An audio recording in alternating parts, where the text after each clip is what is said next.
Hello everybody, welcome to the Colours of Knowledge. और आज हम कक्षा 9वीं की गणित में जो हमारा चैप्टर 4 है उसमें एक्सरसाइज 4.2 है, उसका पहला प्रश्न देख रहे हैं। देखिए क्या कहता है प्रश्न। निम्नलिखित विकल्पों में से कौन सा विकल्प सत्य है और क्यों। समीकरण दिया है, दो चर का रैखिक समीकरण y बराबर 3x+5 का ऑप्शन कौन सा सही है।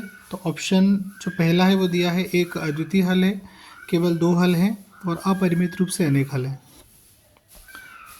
एक बहुत ही महत्वपूर्ण प्रश्न है और इसका जो उत्तर है वो है जो तीसरा ऑप्शन है वो अपरिमित रूप से अनेक हल है। ठीक है, अब वो कैसे है मैं आपको बताता हूँ। देखिए जो समीकरण आपको दिया गया है y बराबर 3x+5 है ना, इसमें हम क्या कर सकते हैं, x के अलग अलग बहुत सारे मान ले सकते हैं और उन मानों के लिए आपको y के बहुत सारे अलग अलग मान मिल सकते हैं। जैसे x बराबर 0 अगर मैं लेता हूँ तो y बराबर 3 गुणा 0+5, मतलब ये 0 हो जाएगा, +5 मतलब आया 5। ऐसे ही अगर x बराबर मैंने 1 लिया तो y बराबर 3 गुणा 1+5, 3 एकम 3 और +5 तो कितना हो गया, 8 हो गया। x बराबर 2 ले लिया, y बराबर 3 गुणा 2+5 तो 6 + 5 बराबर 11। तो इसी प्रकार से आप x के कोई भी मान हम लेंगे उसके लिए आपको y के अलग अलग मान मिलेंगे। तो x का मान पॉजिटिव, नेगेटिव, ज़ीरो, आपके जो फ्रैक्शन होते हैं मतलब कि जो बटे वाली संख्या होती है वो संख्या है, मतलब x का कोई भी मान आप ले सकते हैं, कोई भी वास्तविक संख्या आप ले सकते हैं, उसके लिए आपको y का कोई मान अवश्य मिलेगा। तो इस प्रकार से आप देखिए कि इसके ये जो समीकरण दिया है इसके अपरिमित रूप से अनेक हल है। एक हल ये है, दूसरा हल ये है, तीसरा हल ये है, ऐसे ही अनंत हल आपको मिलेंगे। तो इसीलिए इसका जो उत्तर है वो ये तीसरा वाला जो ऑप्शन है वो सही है कि इसके अपरिमित रूप से अनेक हल हैं। अब इसी में एक सवाल और है, दूसरा सवाल बिल्कुल इससे मिलता जुलता है, उसको भी हम इसी वीडियो में देखते हैं। देखिए जो दूसरा प्रश्न है उसमें आपको क्या करना है, निम्न समीकरणों में से प्रत्येक समीकरण के लिए 4 हल लिखिए। तो यहाँ पर 3 प्रश्न दिए हैं, उनमें से पहला प्रश्न मैंने यहाँ लिखा है कि 2x + y बराबर 7। अब इसके आपको कोई 4 हल लिखना है। ठीक है, तो ये जो समीकरण दिया है इसको हम क्या करेंगे, सबसे पहले y के लिए हल कर लेंगे। तो देखिए y बराबर यहाँ पर 7 है, इससे हम क्या करेंगे, ट्रांसपोज करेंगे, 2x को भेजेंगे राइट साइड में, यहाँ प्लस का वहाँ जाके माइनस का हो जाएगा। ठीक है, अब आपको 4 हल लिखना है तो हम x के अलग अलग मान लेंगे, जो भी मान हम लेते हैं पॉजिटिव, नेगेटिव जैसे भी आप लेना चाहें, और उसके लिए y के मान निकाल लेंगे, है ना। तो हम लेते हैं, माना x बराबर 0 हमने रख लिया, तो x बराबर 0 लेने पर y का मान क्या मिलेगा, 7 - 2 गुणा 0, तो 7 - 0 मतलब 7। तो x बराबर 0 पर y का मान आपको क्या मिला, 7 मिला।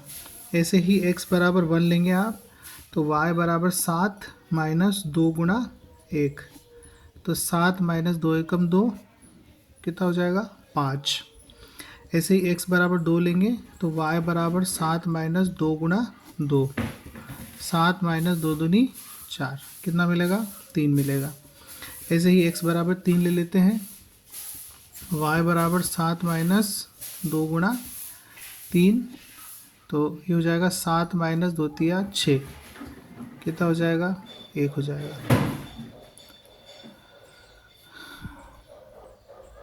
ठीक है, तो x बराबर 0, 1, 2, 3 आपने लिए, उसके लिए आपको y के अलग अलग मान 7, 5, 3 और 1 मिले, ये 4 हल हो गए। तो यही आपको करना है कि जो समीकरण आपको दिए गए हैं उनके लिए 4 हल प्राप्त करना है। तो ये 4 हल हमने प्राप्त कर लिए। आप चाहें तो इसको एक छोटी सी टेबल के फॉर्म में भी बता सकते हैं। टेबल किस प्रकार से बनाएंगे, इस प्रकार से कि आपने x बराबर 0 लिया, x बराबर 1 लिया, x बराबर 2 लिया, x बराबर 3 लिया। तो इसके लिए आपको y के लिए देखिए, x बराबर 0 के लिए y बराबर कितना मिला, 7 मिला, फिर इसके लिए 5 मिला, फिर 2 के लिए 3 मिला, और x बराबर 3 के लिए 1 मिला। तो ये हमारे 4 मान हो गए। ठीक है, इसी में दूसरा प्रश्न जो है वो देखते हैं। देखिए इसका दूसरा जो प्रश्न है वो लिखा है पाई एक्स प्लस वाई बराबर 9। ठीक है, यहाँ पर गुणांक में पाई दिया गया है, कोई प्रॉब्लम नहीं है। हम क्या करेंगे, सबसे पहले इसको y के लिए हल करेंगे। तो y बराबर 9 माइनस पाई एक्स। ठीक है, अब x के अलग अलग वैल्यू लेंगे। तो x बराबर 0 लिया हमने, तो उसके लिए y बराबर 9 माइनस पाई मल्टीप्लाई 0। तो 9 माइनस 0 माने 9। ठीक है, x बराबर 1 लेंगे, तो y बराबर 9 माइनस पाई मल्टीप्लाई 1। तो 9 माइनस पाई। ठीक है, x बराबर 2 लेंगे, तो y बराबर 9 माइनस पाई गुणा 2। तो 9 माइनस 2 पाई। ऐसे ही x बराबर 3 लेंगे, तो y बराबर 9 माइनस पाई गुणा 3। तो ये हो जाएगा 9 माइनस 3 पाई। ठीक है, तो ये 4 हल हो गए। x के अलग अलग मानों के लिए y के अलग अलग मान हमने प्राप्त कर लिए। तो इसको अब चाहे तो टेबल में लिख देते हैं हम x और y। अब x की अलग अलग वैल्यूज़ हमने ली है, उसके लिए y की अलग अलग वैल्यूज़ हमको मिली है।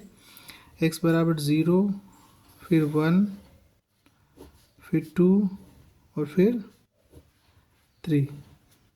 ये 3 मान हमने लिए x के। तो इन 3 मानों के लिए हमको जो मान मिले उनको हम टेबल में लिख देंगे। x बराबर 0 के लिए y बराबर 9 मिला, x बराबर 1 के लिए y बराबर 9 माइनस पाई, 2 के लिए 9 माइनस 2 पाई और 3 के लिए 9 माइनस 3 पाई। ठीक है, तो ये हो गया है। अब इसी में एक बहुत ही आसान प्रश्न है तीसरा, वो हम देखते हैं। देखिए इसी का दूसरे का जो तीसरा प्रश्न है, x बराबर 4y दिया गया है। अब हम क्या करते हैं, हम जो समीकरण है उसको y के लिए हल करते हैं। तो आपका y जो है उसका मान ये 4 का जाएगा x के बटे में। तो x बटे 4 बराबर y हो गया। इसका मतलब है y बराबर x बटे 4। ठीक है, अब वापस से वही माना, x बराबर 0 लिया, तो y बराबर 0 बटे 4 माने 0। फिर x बराबर 1 लिया, तो y बराबर 1 बटे 4। फिर x बराबर 2 लिया, तो y बराबर 2 बटे 4। कट रहा है तो काट दीजिए, 1 बटे 2। x बराबर 3 लिया, y बराबर 3 बटे 4। ठीक है, तो यहाँ पर भी टेबल बना देते हैं कि x के अलग अलग मानों के लिए हमको y के अलग अलग मान मिले। x बराबर 0 लिया, x बराबर हमने 1 लिया, 2 लिया और 3 लिया।